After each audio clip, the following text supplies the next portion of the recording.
it has dawned on me that today was the first day I wore shorts outside in 9 months.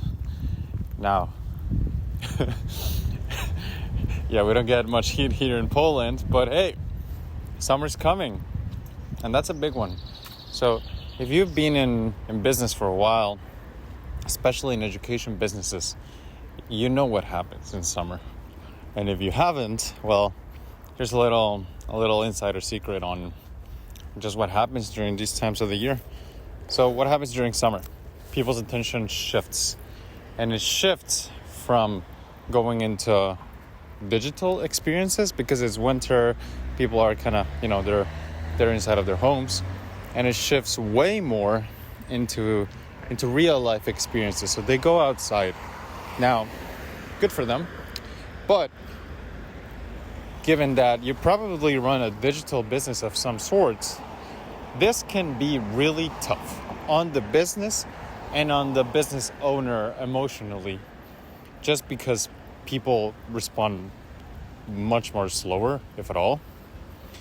Churn is high because people do get flaky on their commitments and on themselves, and by extension into you. And it just kind of slows down, right? And this will happen more predominantly around the months of July-ish. That's when it gets really tough. But that means it's a good time to prepare for now. So what happens during summer? Now, I feel like when people make the wrong moves in summer, it's because they make offers in one of two areas and they pick the wrong one. So to me, I often split offers between, is this offer asking people to spend, or is this offer asking people to commit? Now, they both include a transaction, but the framing of it is different.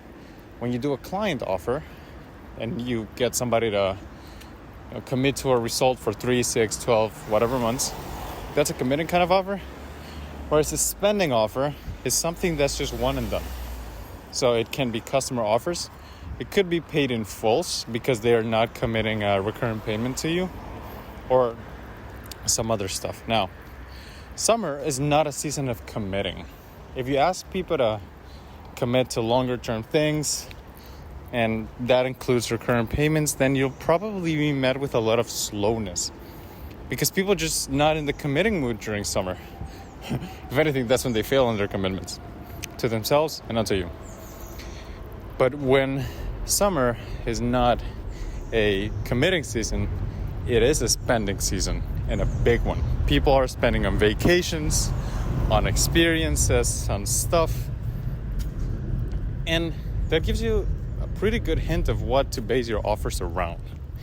Now, if you want to make your offers about committing, then you might want to do them more in the back end. It's something that happens after. I would imagine, and I have experienced personally, that you can get much more out of summer if you make offers based on spending offers. Not commitment offers, but spending offers. What can you do that's a one and off so that people won't have to promise anything or commit too much now, but are still willing to transact because they are in a spending mood. So it would be wise for you to capitalize on it, but not to ask them to commit, because then it's going to be kind of an uphill battle. So shifting your funnel towards that might be the right move, because even though it is summer in real life, it does tend to be a digital winter. It does then tend to freeze and slow down. So it'd be wise for you to prepare beforehand. If you'd like my help, you know where to find me, and good luck.